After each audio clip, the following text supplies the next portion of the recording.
Is-settur tat-turiżmu f'Malta deħel f'mument deċiżiv li fih ir-riformi li ilhom jiġu diskussa għandhom issa jiġu implementati bl-appoġġ sħiħ u l-parteċipazzjoni tal-imsieħba kollha fl-industrija. Għal dan id-Deputat Prim Ministru Ministru responsabbli mit-turiżmu Ian Burch waqt li indirizza konferenza tal-MHRA. Faħħar ir-riżultati b'saħħithom li ħarġu mir-rapport, inkluż żieda ta' 11.7% fil-waslit bejn l-ewwel u t-tielet kwart tas-sena, kif ukoll żieda ta' 16.1% fl-infiq totali mit-turiżmu. Dr. Burch saħaq ukoll fuq is-suċċess tal-istrateġija tal-istaġjonalità li qed tkompli twassal għal tkabbir dejjem aktar b'saħħtu matul ix-xhur li mhux tradizzjonalment assoċjati mat-turiżmu. Erġajna rajna riżultati b'saħħithom fit-tielet kwart ta' din is-sena f'dak li għandu x'jaqsam turiżmu, mhux biss żieda ta' nies li żaruna iżda anke żieda ħafna ikbar mbagħad ta' nefqa ta' dak li ħallew hawnhekk. U għal daqstant qed naraw kif allura dan huwa l-mument li nieħdu d-deċiżjonijiet.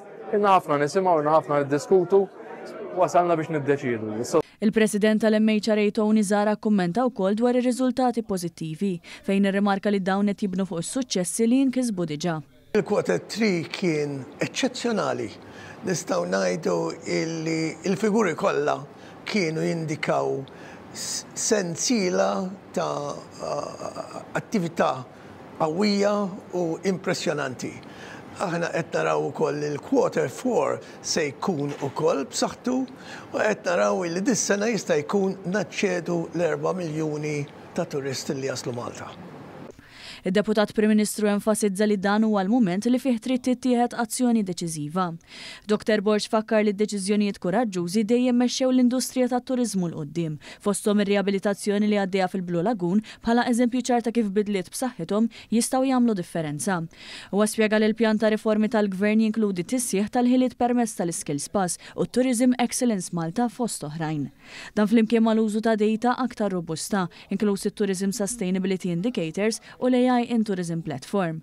Rigward l-akkomodazzjoni, Dr. Burch spjega li waħda mill-aktar riformi importanti mħabbra hija dik ta' ftit jimilu fir-regolamenti dwar l-akkomodazzjoni tat-turiżmu. Dan flimkien mal-proġett pilota fil-lokalitajiet ta' Swieq u l-Belt Valletta se jkollhom ir-rwol kruċjali fil-mod kif l-industrija timxi lejn il-futur.